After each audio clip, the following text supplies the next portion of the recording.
Hi guys, it's Angie with Fun Endeavors Tie-Dye Lab. Today let's make a Hemostat Mandala shirt.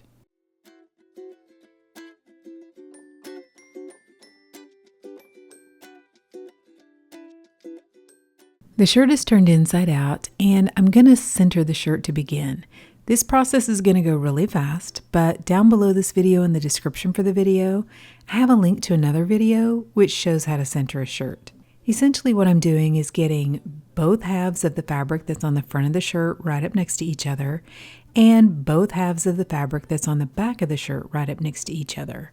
That way, whenever I apply the dye and the shirt's completed, when you look at it, the front is going to look pretty much the same on both halves. The same thing for the back. Now to fold the mandala, I'm going to use a washable marker and I'm going to make a mark where I'd like for the center of that mandala to be. I'm going to place mine just a little bit below the armpit of the shirt. Then I'm going to use a straight edge, place it on that mark, and I'm going to fold the bottom part of the shirt up. The only reason for the straight edge is to make it a little bit easier to fold that line. Then I'm going to pull the straight edge out. I'm going to grab the corner of the hem of the shirt and fold it part way down to that line that I just folded. Now I'm going to pinch that seam, lift the shirt up, and that's going to fold the top part of the shirt down. At this point, I have a 4-point mandala, and normally I will take and fold each side down one more time, which will make an 8-point mandala, and occasionally I'll go ahead and fold it a second time, making a 16-point mandala. But you know what? I thought I would try something different today, and I would leave it at the 4 points and see what the shirt turns out like. I'm going to use some curved hemostats on this shirt, so all I'm doing right now is sorting my hemostats. Most of my hemostats are 10-inch and 12-inch hemostats. And I've taken some heat shrink tubing, placed it over the teeth of the hemostats, and then used a heat gun to shrink it down to fit. And that helps keep the hemostat teeth from damaging the fabric. I'm going to begin by placing one of my smaller hemostats right at the very end, and I'm going to place that kind of at an angle. I do have some like 6-inch and 8-inch hemostats, but truthfully, I don't like those. They just don't seem to stay on the shirt quite as well. So I like the 10 and 12-inch, and I buy really sturdy hemostats. People ask sometimes where I purchase them. I've bought off of Amazon. I've bought from a wholesale place, eBay. The biggest thing that you want to look for when you're choosing hemostats is you want ones with a long teeth area and you want ones that are nice and sturdy because they have to really clamp down on the fabric, and if they're not sturdy enough, they will end up popping and breaking. I've had that happen with quite a few that I've purchased in the past. For the rest of the shirt, I'm going to place the hemostats in pairs, and I'm going to place the curve of the hemostat facing the curve of the other hemostat. I'm going to put a pair on one side, alternate, put a pair on the other side, and go back and forth. After adding on the first 2 areas of hemostats, I went ahead and switched over and started using my 12-inch hemostats. Normally, whenever I do these hemostat mandalas, as the fabric gets thicker out toward the edge of the shirt, I switch over and use my larger hemostats. I had a viewer suggest one time to add some rubber bands around the handles of the hemostats to keep them from popping off, and that is a brilliant idea. So that's what I am doing. I am wrapping some small rubber bands around the handles of the hemostats to keep them from popping off. This shirt is not as thick because I only did a 4-point mandala, but if I was doing an 8-point, it would be pretty thick, and that means that the hemostats would be really tightened down on that fabric. Sometimes when it's like that and you move the hemostats, or even if they're just left alone, they will just pop off. And when they do, they can fly a long ways or they can break.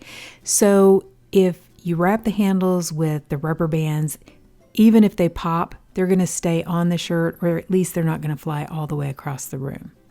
After I tied the shirt, I placed it aside and allowed it to dry out completely. I normally like to apply the dye to thick folds like mandalas when they're completely dry. I just tend to get better color saturation.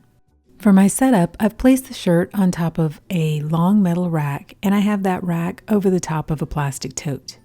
Then I need to make myself some sort of an ice barrier because I'm going to ice dye this one. I'm using some silicone cake molds and I'm placing them in between the hemostats, and then I'm holding them together with some wooden clothespins. Sometimes you just have to get a little bit creative with the ice barriers. I think these silicone cake molds are great because they're so flexible and they'll fit in between the hemostats. I have a link to where I purchased them from Amazon down below this video in the description. For the rest of the shirt, I'm going to scrunch it up, hold it with a couple rubber bands, and then wrap some silicone cake molds around this portion too. I'm going to hold the cake molds up close to the shirt by attaching the wooden clothespins onto my metal rack.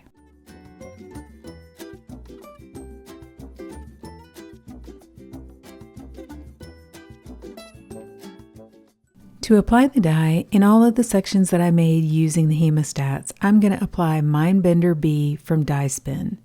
Mindbender B is one of the Dark Horse dyes, and it's really cool. It's got a lot of cool color splits.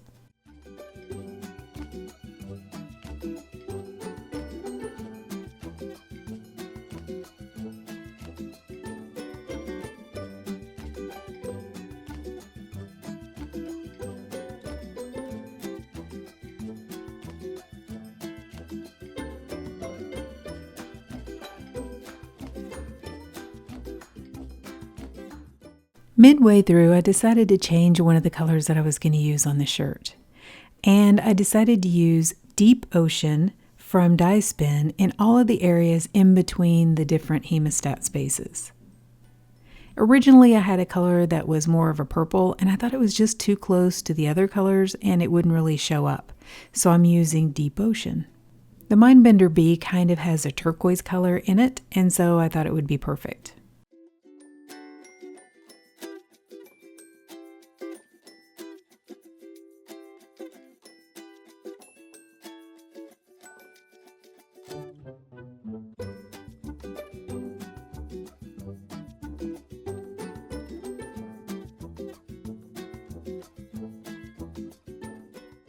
On the rest of the shirt, I'm going to use Royal Purple from Grateful Dyes. And I'm not going to go quite as heavy with the Royal Purple as I did the colors on the mandala portion of the shirt. I don't care if this one is a little more mottled and not quite as solid. Then I'm going to add a little bit of additional dry soda ash over the top and add on some ice.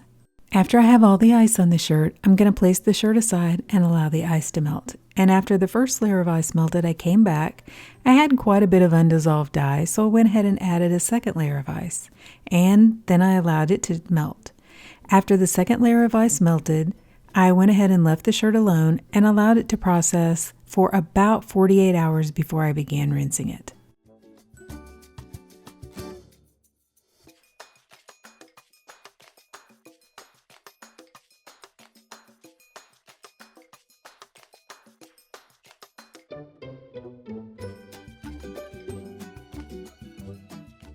To rinse the shirt, I took it to my utility sink and I began rinsing it in cold water to try to rinse out the soda ash. Then I warmed the water up to hot and I continued rinsing in hot water to rinse out the excess dye that didn't bond with the fabric.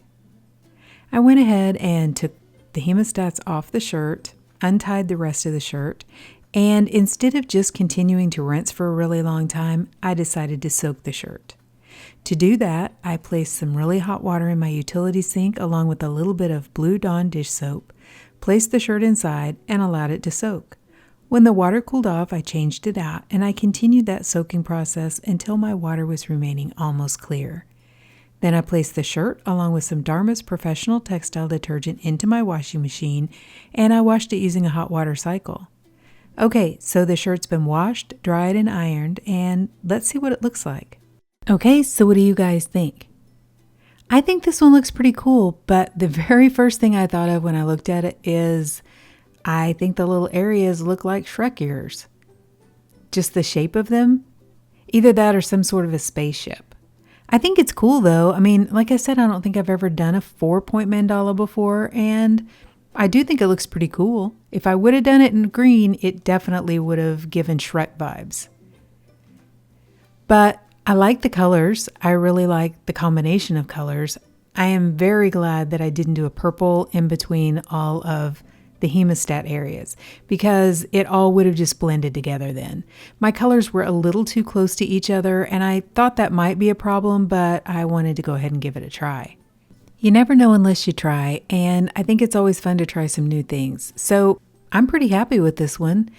Like I said, I really like the colors. I almost wish I would have done something maybe a little bit more contrasting in the outer portion of the shirt. That would have made the mandala portion stand out a little bit more. But overall, I'm really happy with it. I think it looks pretty cool. But what do you guys think? Please drop me some comments down below and let me know. And if you've enjoyed the video, I sure would appreciate it if you would like it and if you'd subscribe to my YouTube channel. If you'll hit the bell, you'll receive a notification whenever I upload a new video. Thank you all for watching, and I hope you have a great day.